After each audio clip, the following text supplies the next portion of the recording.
Assalamualaikum warahmatullahi wabarakatuh. Halo anak-anakku semuanya. Pada pembelajaran kali ini yaitu pembelajaran daring, maka oleh karenanya kalian harus menyimak dengan seksama video pembelajaran berikut ini tentang kisah teladan Luqman. Siapakah Luqman itu? Luqman adalah hamba Allah Subhanahu wa taala yang solih.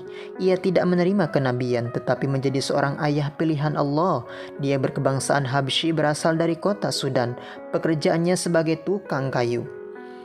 Tubuhnya pendek, dia memiliki kekuatan dan mendapat hikmah dari Allah sehingga nasihat ini disampaikan kepada anaknya diabadikan dalam Al-Quran.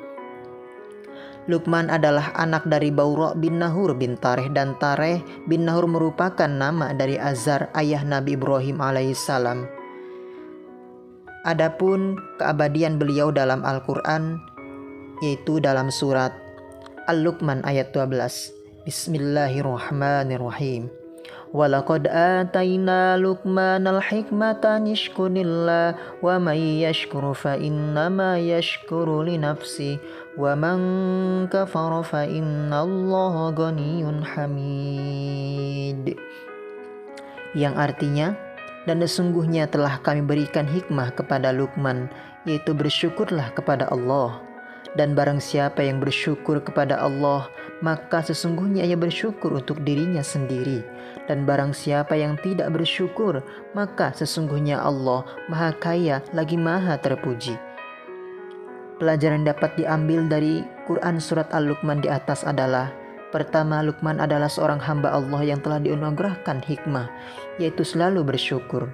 Yang kedua, Allah Subhanahu wa taala katakan bahwa barang siapa yang bersyukur kepada Allah, maka sesungguhnya bersyukur untuk dirinya sendiri. Kemudian, barang siapa yang tidak bersyukur, maka sesungguhnya Allah Maha Kaya lagi Maha Terpuji.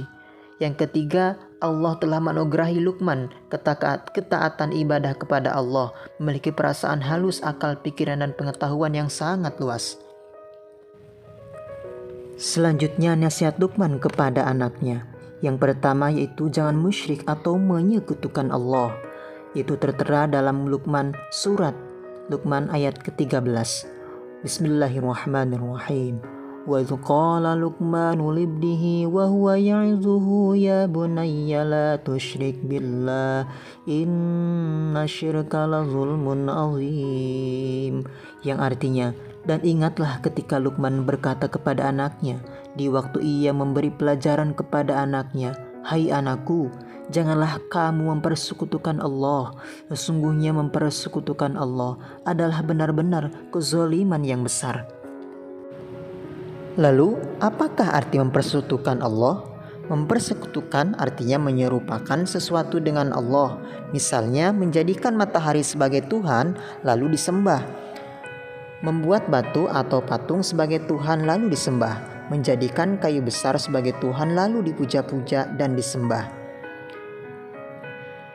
Wahai anakku, jangan menyamakan Allah dengan sesuatu apapun dan tidak akan pernah sama, karena sehebat apapun manusia, matahari, apalagi patung tidak akan bisa menyamai Allah Subhanahu wa taala sebagai pencipta semesta.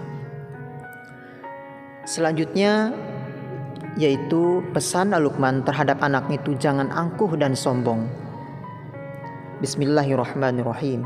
Wala tus'ir khaddaka linnas wala tamshi fil ardi maraha innallaha la yuhibbu kulla mukhtalin fakhur.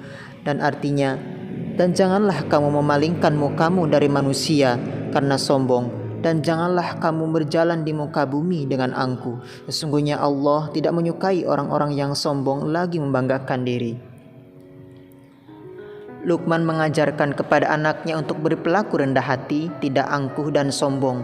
Misalnya bertemu dengan teman mengucapkan salam sambil menyapa, "Apa kabar?" Jangan acuh terhadap orang lain, angkuh dan merasa hebat sendiri. Misalnya berjalan dengan melenggang-lenggok yang dibuat-buat, memuji diri sendiri dan sebagainya.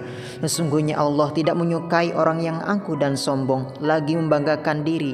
Artinya orang yang sombong itu dibenci oleh Allah Subhanahu wa taala. Selanjutnya adalah pesan tentang hendaklah berbuat kebajikan. Bismillahirrahmanirrahim. Ya bunayya aqimis sholata wa'mur bil ma'rufi wanha 'anil munkari wasbir 'ala ma asabak inna dzalika min azmil umur.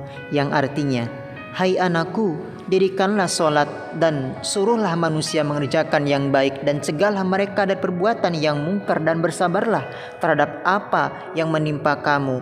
Sesungguhnya yang demikian itu termasuk hal-hal yang diwajibkan oleh Allah Subhanahu wa taala. Luqman ayat 17. Berikutnya dalam surat tersebut Luqman berseru, hai anakku, dirikanlah sholat wajib maupun sholat sunnah, karena sholat itu adalah tiang agama Islam. Yang berikutnya, kerjakan sesuatu yang baik, misalnya berbuat sebagai berikut, yaitu rajin beribadah dan berdoa. Anak-anak semuanya, apakah kalian di rumah rajin beribadah dan berdoa? Semoga anak-anakku semua menjadi orang yang rajin beribadah dan rajin berdoa. Contoh berikutnya yaitu hormat dan patuh kepada orang tua. Kemudian hormat dan patuh kepada bapak dan ibu guru. Rajin mengaji, rajin belajar, berangkat ke sekolah tepat waktu dan selalu bersih. Lalu bertutur kata yang santun.